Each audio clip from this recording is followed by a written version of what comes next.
ప్రవాస భారతీయులందరూ కూడా నా పట్ల కాంగ్రెస్ పార్టీ పట్ల ప్రత్యేకంగా అభినందనలు చూపించినందుకు మీకు అందరికీ మనస్ఫూర్తిగా ధన్యవాదాలు, కృతజ్ఞతలు మిత్రులారా. ఈరోజు ఈ కార్యక్రమంలో తెలంగాణ రాష్ట్ర ప్రజలు మార్పు కోరుకుంటున్నారు. తెలంగాణలో మార్పు కావాలి, కాంగ్రెస్ పార్టీ రావాలి అని కోరుకుంటున్నారు. తప్పకుండా తెలంగాణ రాష్ట్రంలో కాంగ్రెస్ ప్రభుత్వాన్ని ఏర్పాటు చేసి మళ్ళీ మీ మధ్యలో వచ్చి నిలబడి తప్పకుండా మీ అందరినీ కలుస్తా అని చెప్పి ఆ రోజు మాట ఇవ్వడం జరిగింది మీకు అందరికీ.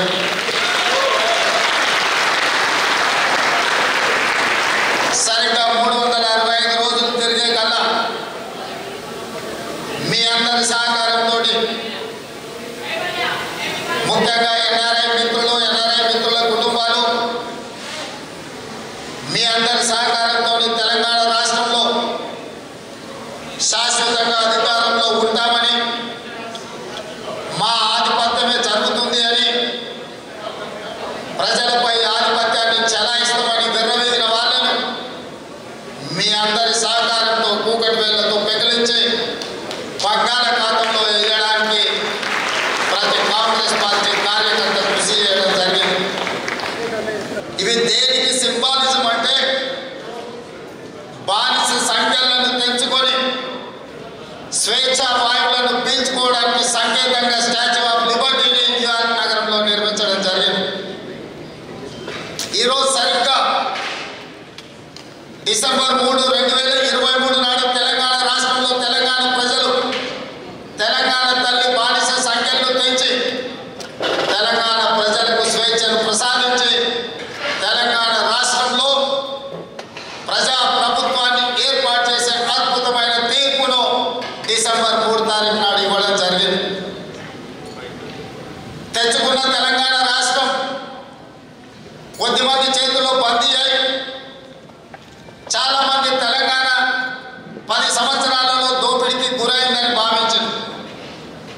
నేను కూడా ఈ 10 సంవత్సరాలు ప్రతిపక్షంలో ఉండి ప్రజా సమస్యల మీద పోరాటం చేసినప్పుడు తెలంగాణ రాష్ట్రం ఒక కుటుంబం చేతిలో దోపిడీకి లోనవుతున్నదని భావించిన. కానీ ముఖ్యమంత్రిగా బాధ్యతలు చేపట్టి 8 నెలల పరిపాలనలో నేను చూసింది, నాకు కలిగిన అవగాహన 10 సంవత్సరాల దోపిడీ కాదు, 100 సంవత్సరాల తెలంగాణ విధ్వంసం జరిగింది. ఇవాళ తెలంగాణ ఒక కుటుంబం చేతిలో విధ్వంసానికి లోనై ఈరోజు దిక్కుదెలని పరిస్థితిలో తెలంగాణ యువత కొట్టుమిట్టాడుతున్నారు. 20 ఏళ్ల నుంచి ప్రమోషన్లు లేక, బదిలీలు లేక 30,000 మంది టీచర్లకు ప్రమోషన్లు ఇచ్చి 35,000 మంది టీచర్లకు బదిలీలు చేసి ఈరోజు తండాలలో, గూడాలలో, మార్మూల పల్లెల్లో పేదవాళ్లకు విద్యను అందించాలి.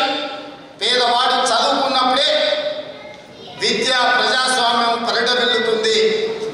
అందుకే విద్యకు మొదటి ప్రాధాన్యతనిస్తూ మేము నిర్ణయాలు తీసుకొని ఎల్బీ స్టేడియంలో టీచర్లందరినీ పిలిపించి వాళ్ళందరితో కలిసి ఆత్మీయ సమ్మేళనాన్ని ఏర్పాటు చేసి చదువు యొక్క ప్రాధాన్యత, పేదలకు విద్యను ఏ విధంగా దగ్గరికి తీసుకెళ్లాలనో వాళ్ళందరితో పంచుకోవడం జరిగింది. అదే కాకుండా మీకు తెలుసు, రైతు 99% ఇక్కడున్న మిత్రులందరూ రైతుల బిడ్డలే. గ్రామాలలో మీ తల్లిదండ్రులు, మీ తాతలు వ్యవసాయ కుటుంబాల నుంచి వచ్చిన వాళ్ళే. ఆ మట్టిని, ఆ నేలను నమ్ముకున్న వాళ్ళే. వ్యవసాయం లాభసాటి వ్యాపారం కాదు. వ్యవసాయం నష్టపోయినా, కష్టం వచ్చినా ఆ వృత్తిని వదలకుండా రైతుల ఆత్మగౌరవం కోసం, 10 మందికి సాయం చేయడం కోసం, పట్టెడు అన్నం పెట్టడం కోసం ఇవాళ గ్రామీణ ప్రాంతాలలో రైతులు వ్యవసాయాన్ని నమ్ముకొని వ్యవసాయాన్ని నిర్వహిస్తున్నారు. చాలామంది ఇక్కడున్న వాళ్ళు తల్లిదండ్రులతో ఆడుకుంటారు, ఎందుకు మనకు ఆ వ్యవసాయం, మనం సంపాదించుకున్నాం, అమెరికాలో ఉన్నాం, మీరు కావాలంటే ఇక్కడ వచ్చి ఉండండి, లేకపోతే హైదరాబాద్లో ఉండండి అని. కానీ మీ తల్లిదండ్రులు లేదు, మేము గ్రామాన్ని నమ్ముకున్నాం, ఈ నేలను నమ్ముకున్నాం, ఈ భూమిని నమ్ముకున్నాం, నష్టం వచ్చినా కష్టం వచ్చినా వ్యవసాయమే చేస్తామని.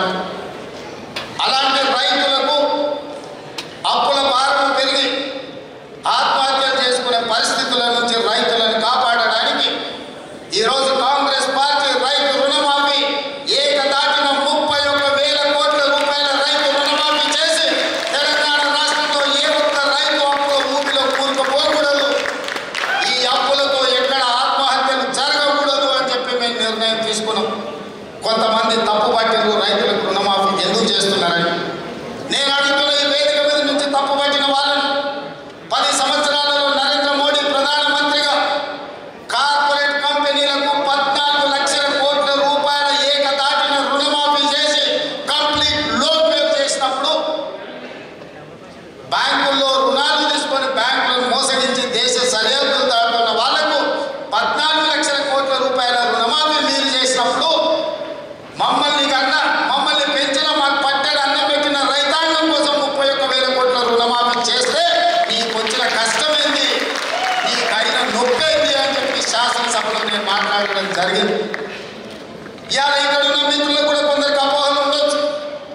ఈ రకంగా ఉచితాలు పంచుకుంటూ పోతే దేశ ఆర్థిక వ్యవస్థ దెబ్బతింటుంది అని.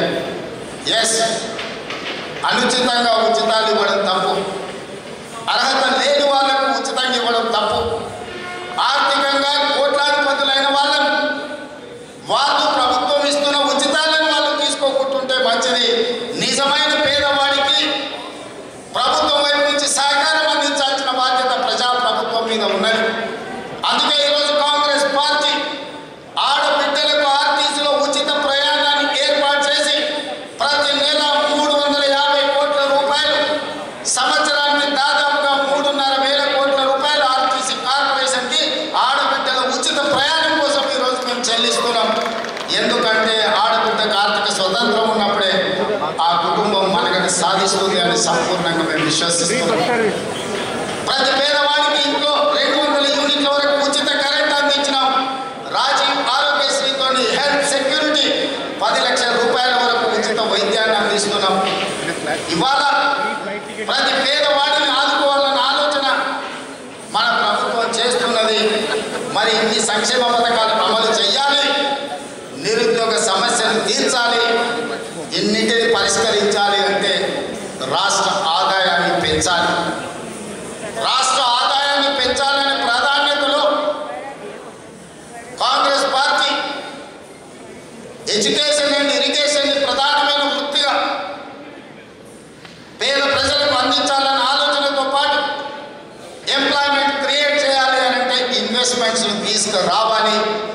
ఆ ఇన్వెస్ట్మెంట్స్ తీసుకురావడం కోసమే ఈరోజు న్యూయార్క్ నగరంలో మీ మధ్యలో వచ్చి నిలబడ్డాను. మిత్రులారా, ఈ పర్యటన యొక్క ముఖ్య ఉద్దేశం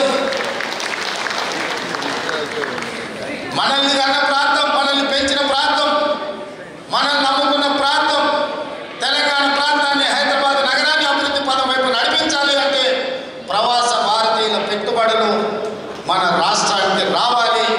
ఇతర దేశాలలో ఉన్న మల్టీనేషనల్ కంపెనీలను మన దేశంలో పెట్టుబడులు పెట్టే విధంగా ప్రోత్సహించాలి. ఆ కార్యాచరణ, ఆ ప్రణాళికతోనే ఈరోజు ఇక్కడికి రావడం జరిగింది.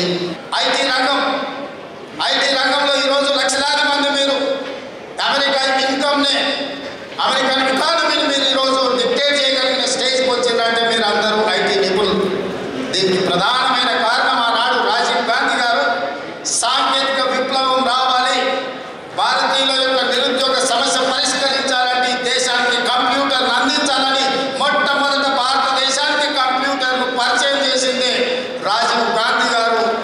హైటెక్ సిటీకి మొట్టమొదట పునాది వేసింది నేదురుమల్లి జనార్దన్ రెడ్డి గారు. కానీ కొన్ని ప్రత్యేక పరిస్థితుల వల్ల అది ఆగిపోతే నారా చంద్రబాబు నాయుడు గారు ముఖ్యమంత్రి బాధ్యత నిరుద్యోగ సమస్యను పరిష్కరించాలి. మనం ఇచ్చే ఉద్యోగాలు తక్కువ, మనం కల్పించే ఉపాధి తక్కువ, మన ప్రాంతంలో యువకులను, యువ సంపదను ప్రపంచంతో పోటీ పడ్డప్పుడే రాణించగలుగుతామని చెప్పి వారు ప్రత్యేక కార్యాచరణ తీసుకొని హైటెక్ సిటీ నిర్మించడమే కాకుండా ఈరోజు హైదరాబాద్ నగరంలో ప్రపంచ స్థాయి ఐటీ సంస్థలు వచ్చినాయి అని అంటే అది విప్రో కావచ్చు, ఇన్ఫోసిస్ కావచ్చు, గూగుల్ కావచ్చు, you name it, any big bigs are there. ఇవన్నీ కూడా ఆనాటి ముఖ్యమంత్రులు తెలంగాణ రాష్ట్రం మీద, హైదరాబాద్ మీద ప్రత్యేకంగా దృష్టి పెట్టడం. నేను ఎందుకు ఈ అంశాలను ప్రస్తావిస్తున్నా అంటే 450 సంవత్సరాల క్రితం కుతుబ్ షాహీలు మొదలుపెట్టిన హైదరాబాద్ నగర నిర్మాణం నిజాంలు వచ్చినా, కాంగ్రెస్ పాలకులు వచ్చినా, తెలుగుదేశం వచ్చినా, ఇంకొక పార్టీ వచ్చినా, సిద్ధాంత పరంగా భిన్న అభిప్రాయాలు ఉన్నా, రాజకీయంగా భేదాభిప్రాయాలు ఉన్నా, తెలంగాణ అభివృద్ధి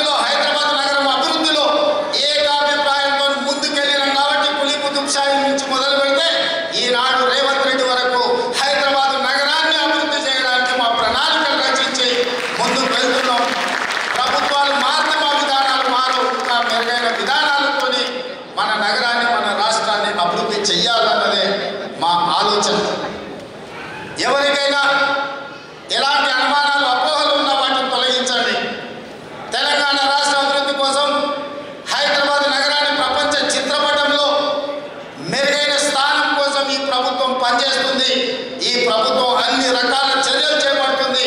అన్ని రకాలుగా అభివృద్ధి పదం వైపు నడిపించే నిర్ణయాలు తీసుకుంటుంది. అందుకే ఆనాడు ఔటర్ రింగ్ రోడ్, అంతర్జాతీయ ఎయిర్పోర్ట్, హైటెక్ సిటీ, ఐటీ కంపెనీలు, ఫార్మా కంపెనీలు తెచ్చి తెలంగాణ రాష్ట్ర ఆదాయంలో 60% వీటి మీదనే ఆధారపడితే ఈనాటి ప్రభుత్వం 159 కిలోమీటర్ల ఔటర్ రింగ్ రోడ్ ఇస్తేనే ఇంత అభివృద్ధి జరిగితే ఇవాళ రీజనల్ రింగ్ రోడ్డు కోసం ప్రణాళికలు చేసినాం. RRR వచ్చేసి 350 కిలోమీటర్లు హైదరాబాద్ నగరానికి ఔటర్ రింగ్ రోడ్డు మణిహారం అయితే రీజనల్ రింగ్ రోడ్డు వడ్డానం అవుతుంది. తెలంగాణ అభివృద్ధి జరుగుతుంది. దానికోసం రీజనల్ రింగ్ రోడ్డుతో పాటు all along with regional ring rail చేయదలుచుకున్నాం. డ్రింకింగ్ వాటర్ గ్రిడ్ డెవలప్ చేయదలుచుకున్నాం. వాటర్ స్కేసిటీ లేకుండా, పవర్ స్కేసిటీ లేకుండా, శాంతి భద్రతల సమస్యలు రాకుండా ఇవాళ హైదరాబాద్ నగరాన్ని అభివృద్ధి చేయాలని నూతన ప్రణాళికలతోనే మేము ముందుకు వస్తున్నాం. అందుకే నిన్న మొన్న శాసనసభలో హైడ్రా అని కొత్త సంస్థను ఏర్పాటు చేశాం.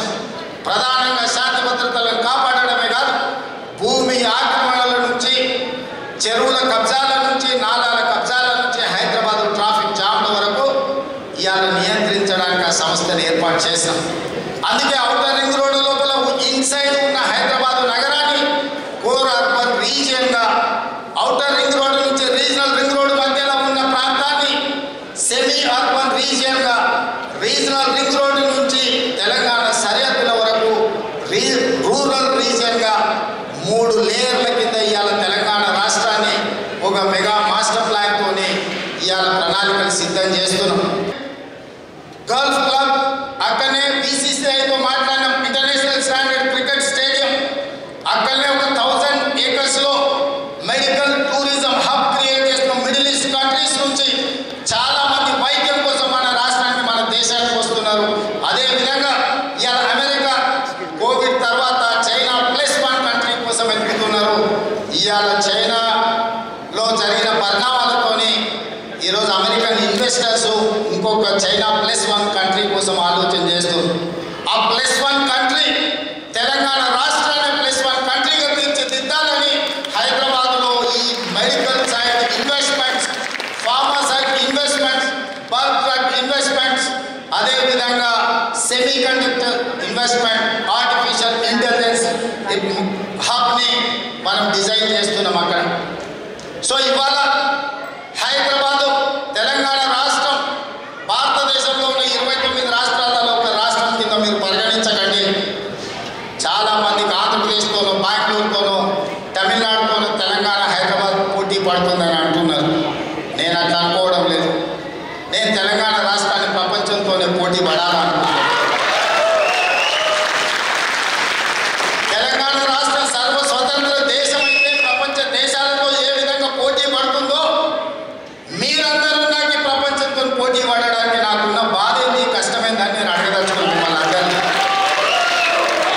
అమెరికన్ కంట్రీ ఎకానమీని, ఐటీ ఇండస్ట్రీని, ఫార్మా ఇండస్ట్రీని, ఈ రోజుల్లో ఇక్కడ రియల్ ఎస్టేట్ కూడా మన వాళ్ళే శాసించే పరిస్థితికి వచ్చారు. అమెరికన్ ఎలక్షన్స్లో ఈ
పెట్టండి.